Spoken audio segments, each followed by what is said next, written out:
কাল ছিল ভাদ্র মাসের প্রথম শনিবার। আমি বেসিক্যালি প্রত্যেক বছরই আমি ভাদ্র মাসে পুজো করে থাকি। বাড়িতেই পুজো হয়, তবে এবার বাড়িতে হবে না, কারণ একটু কাজ চলছে। তো মামা শ্বশুরের বাড়িতে পুজো হবে বলে জিনিসপত্র নিয়ে সেখানে সকালবেলা দিয়ে এসেছি। বিকালে গেছি পুজোর জোগাড় করতে। শনি মহারাজের সাথে কিন্তু আবার নারায়ণ ঠাকুরেরও পুজো হয়। আগে নারায়ণ ঠাকুরের পুজো হয়, তারপর শনি মহারাজের পুজো হয়। আচ্ছা, তোমরা কারা সিন্নি খেতে ভালোবাসো বলো তো?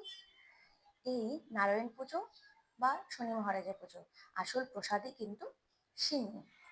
আমি খুব একটা পছন্দ করি না, তবে আমার হাজবেন্ড কিন্তু খুব ভালোবাসে সিন্নি খেতে। বেশিরভাগ বাঙালিরাই কিন্তু এই শনি মহারাজের পুজো করে থাকে। যেহেতু দুটো পুজো একসাথে হবে, তো ঠাকুরমশাই একটু তাড়াতাড়ি এসেছে। প্রথমে নারায়ণ পুজো করা হবে, তারপরে বাড়ির পুজো হবে, মানে শনি মহারাজের পুজো হবে। তারপর আমরা উপোস ছিলাম, যেহেতু সবাই মিলে অঞ্জলি দিয়ে নিলাম।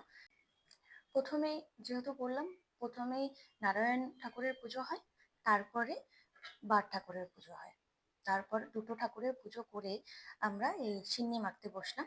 কারণ নিমন্ত্রণটা কিন্তু অনেক আগেই চলে এসেছিল। সিন্নি প্রসাদের সাথে কিন্তু খিচুড়িও ছিল।